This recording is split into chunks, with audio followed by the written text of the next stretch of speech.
நண்பர்கள் அனைவருக்கும் வணக்கம். இன்னைக்கு நம்ம அந்த வீடியோல சற்று முன் தமிழகத்தில் மிக முக்கிய 10 அறிவிப்புகள் வெளியாகி இருக்கு. சோ அது என்னென்ன அறிவிப்புகள் அப்படிங்கறத பத்தி தான் இப்ப நம்ம பார்க்க போறோம். வீடியோக்குள்ள போறதுக்கு முன்னாடி இதுவரைக்கும் நீங்க நம்ம சேனலை சப்ஸ்கிரைப் பண்ணலனா உடனே சப்ஸ்கிரைப் பண்ணிருங்க. அப்படியே பக்கத்துல இருக்கக்கூடிய பெல் பட்டனையும் கிளிக் பண்ணிருங்க. அப்பதான் நாங்க போடக்கூடிய அனைத்து பயனுள்ள தகவல்களும் உங்களை கரெக்ட் டைம்க்கு ரீச் ஆகும். இப்ப வாங்க வீடியோக்குள்ள போலாம். PM கிசான் நிதி திட்டத்துடைய 23வது தவணை ஜூன் மாதம் வழங்கப்படலாம் என்று தகவல்கள் வெளியாகியுள்ளன. உதவியாளர்கள் நியமனத்தில் உறவினர்கள் ஜாதி ஆதிக்கம் இருந்தால் கடும் நடவடிக்கை எடுக்கப்படும் என்று அமைச்சர்களுக்கு முதலமைச்சர் திரு விஜய் அவர்கள் எச்சரிக்கை விடுத்துள்ளார். அமெரிக்கா ஈரான் இடையிலான பதற்றம் தணிந்து வருவதால் கச்சா எண்ணெயுடைய விலையானது 5% குறைந்துள்ளது.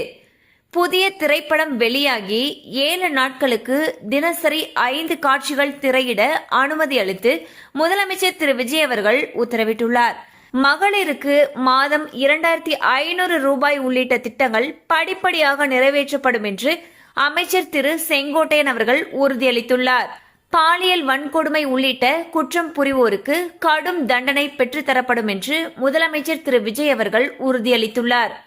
பக்ரீத் பண்டிகை விடுமுறை தேதி மாற்றப்பட்டதால் மே 28ஆம் தேதி நடைபெற இருந்த CUET UG 2026 தேர்வு திடீரென்று ஒத்திவைக்கப்பட்டுள்ளது.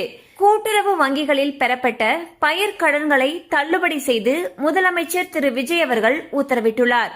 குறு விவசாயிகளுக்கு 50,000 ரூபாய் வரையிலான கடன் முழுமையாக தள்ளுபடி செய்யப்பட்டுள்ளது.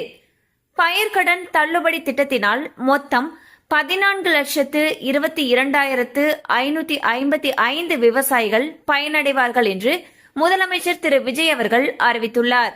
தொடர் விடுமுறையை முன்னிட்டு சிறப்பு பஸ்கள் இயக்கப்படும் என்று தமிழக அரசு அறிவித்துள்ளது. பக்ரீத் பண்டிகை முகூர்த்த நாள் மற்றும் பள்ளிகள் திறப்பையொட்டி மே 31ஆம் தேதி வரை சிறப்பு பேருந்துகள் இயக்கப்படும் என்று போக்குவரத்து துறை கூறியுள்ளது. பள்ளிகள் திறப்பு தேதியை நீட்டிப்பது குறித்து அடுத்த சில நாட்களுக்குள் அறிவிக்கப்படும் என்று அமைச்சர் திரு ராஜ்மோகன் அவர்கள் தெரிவித்துள்ளார்.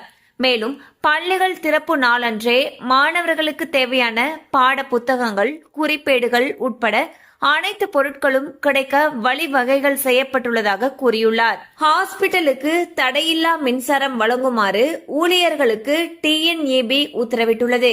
விவசாய அடையாள எண் பெற மே 31ஆம் தேதிக்குள் உழவர்கள் தவறாமல் பதிவு செய்ய வேண்டும் என்று தமிழக அரசு உத்தரவிட்டுள்ளது.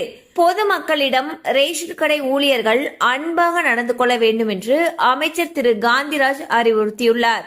ரேஷன் அட்டைதாரர்களுக்கு சரியான எடையிலும் தரமான முறையிலும் அரிசி பருப்பு உள்ளிட்ட உணவுப் பொருட்கள் வழங்கப்பட வேண்டும் என்று தெரிவித்தார். பள்ளிகள் திறப்பை ஒரு வாரத்திற்கு தள்ளி வைக்க வேண்டும் என்று தமிழக அரசை தனியார் பள்ளி சங்கங்களுடைய கூட்டமைப்பு வலியுறுத்தியுள்ளது.